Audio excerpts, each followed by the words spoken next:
We spend, like, what, a third of our lives asleep? It's kind of wild when you really think about it. And yet, most of us are clueless about what's actually happening during those nighttime hours. You, though, you're on a mission to change that. You sent over a ton of research on sleep, and not just the how to cure insomnia stuff. We're talking about sleep's impact on our brains, our bodies, even serious illness. So, ready to dive deep. What's fascinating is that we often get hung up on the quantity of sleep, like how many hours we're clocking.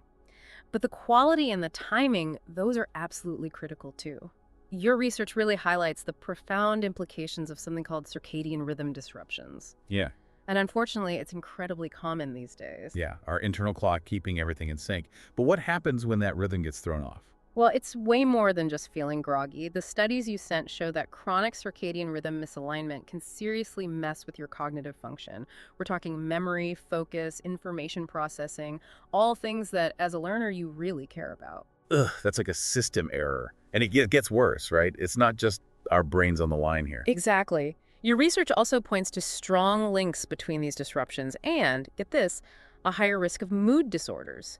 So, we're talking about being more vulnerable to things like depression and anxiety just from being out of sync with your natural rhythms. And it gets even more concerning.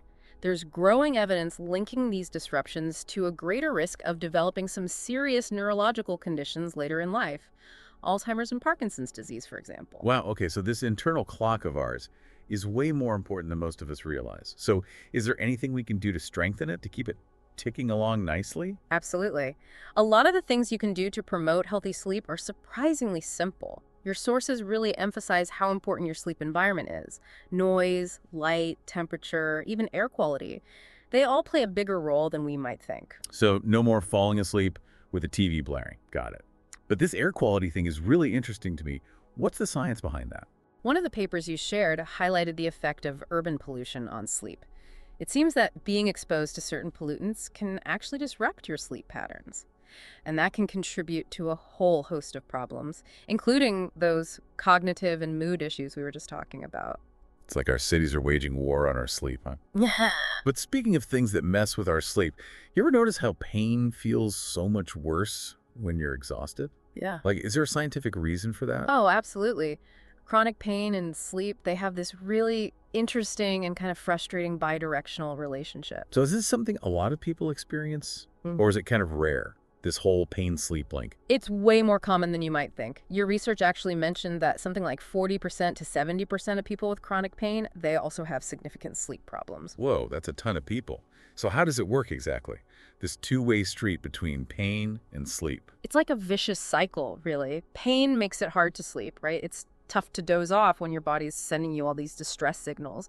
And then that lack of sleep, it actually makes you more sensitive to pain. Your research actually said this isn't just in your head. There are these shared neurobiological mechanisms at play. Like there are certain neurotransmitters and pathways that are involved in both how we process pain and how we regulate sleep. So it's not just, it's all in your head. There's a real biological basis for this pain-sleep connection. Yep. That's fascinating. Okay, so we've talked about what can go wrong with sleep. But let's talk about why it's so important to get enough of it. Why is sleep good for us? Sleep is so much more than just like resting your body. It really is essential for our physical and mental health. And your research did a great job of showing how sleep acts as this nightly reset for our bodies. It's like it optimizes all these different bodily functions. A nightly reset. I love that. Yeah. So what exactly is going on during this reset? Well, as a learner, this one's for you. Sleep is super important for memory consolidation. So while you're sleeping, your brain is hard at work, strengthening the connections that you made during the day. It's taking information from your short-term memory and moving it into long-term storage. Wow, so sleep is actually helping me remember all this information about sleep. Makes sense. I guess all those late night study sessions weren't doing me any favors. Yeah. What else? What other benefits does sleep have? It also plays a key role in regulating our emotions. Getting enough sleep can lead to, a better mood. It can reduce stress and even make you more resilient to challenges. Sign me up for all of that. What about the physical side of things? Oh yeah, sleep is super important for physical restoration too. When you're in deep sleep, your body releases growth hormone. Okay. And that's crucial for things like cell repair, tissue regeneration, even muscle growth. It's amazing to think that my body's doing all that work while I'm sleeping. Okay, so sleep is good for our brains, our emotions, our bodies. Anything else I should add to the list? Actually, yeah, there's one more big one.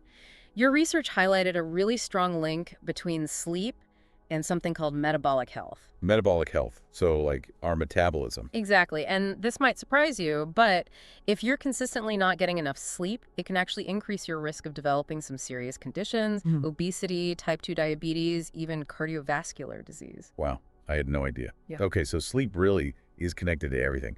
Speaking of connections, let's talk about some specific sleep disorders, because I'm guessing most people have dealt with at least one of these at some point. You're probably right. Insomnia, for example, is incredibly common. One of your sources said it affects about a third of all adults at some point in their lives. Wow, a third of adults.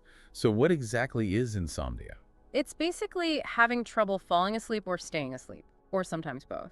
And it can make you so tired and foggy during the day. And I'm guessing there are a lot of different things that can cause insomnia, right? Oh, yeah, for sure. It could be stress, anxiety, certain medical conditions, even some medications can disrupt your sleep. So many possibilities. What about sleep apnea? I wasn't curious about that one. Sleep apnea is interesting. It's a disorder that basically disrupts your breathing while you're sleeping. So you stop breathing while you're sleeping.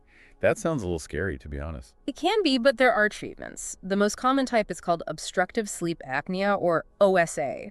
It's basically when your airway gets physically blocked while you're sleeping, often because the muscles in your throat relax too much. That's often what causes those really loud snores, by the way. Ah, so that's what's going on there.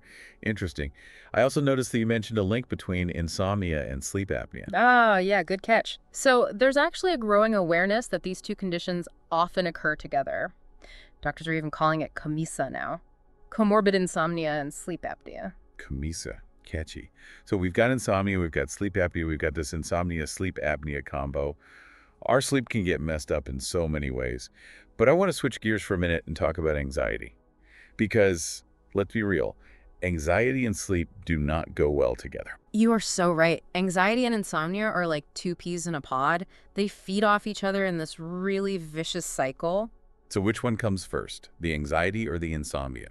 It's really hard to say, honestly. It's not always clear-cut. Right. Sometimes anxiety is definitely the trigger. You know, you're lying there, your mind's racing, your heart's pounding. The research actually calls this hyperarousal, where your body's basically unable to relax enough to fall asleep. Yeah. And then on top of that, you start worrying about not being able to sleep. You dread lying there all night, and then you start stressing about how badly you'll feel in the morning if you don't sleep. Ugh, tell me about it. And like surgically attached to my sleep tracker these days, which probably doesn't help. But seriously, how does being sleep deprived actually make anxiety worse?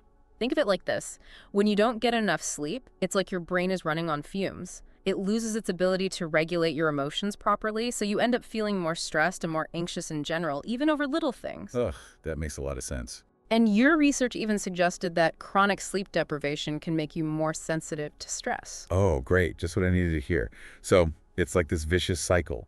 Anxiety leads to insomnia, insomnia leads to worse anxiety, and so on. Exactly. You get trapped. It's exhausting just thinking about it. And just like with that pain-sleep connection we talked about, your research suggested a biological link between anxiety and insomnia, too. Really? Yeah, it turns out there are certain neurotransmitters like GABA and serotonin that play a big role in both regulating mood and sleep. Interesting. So you see, it's not just a matter of like thinking positive thoughts or trying harder to relax. There's a real physiological component at play, too. Okay, so there's more to it than just willpower. Yeah.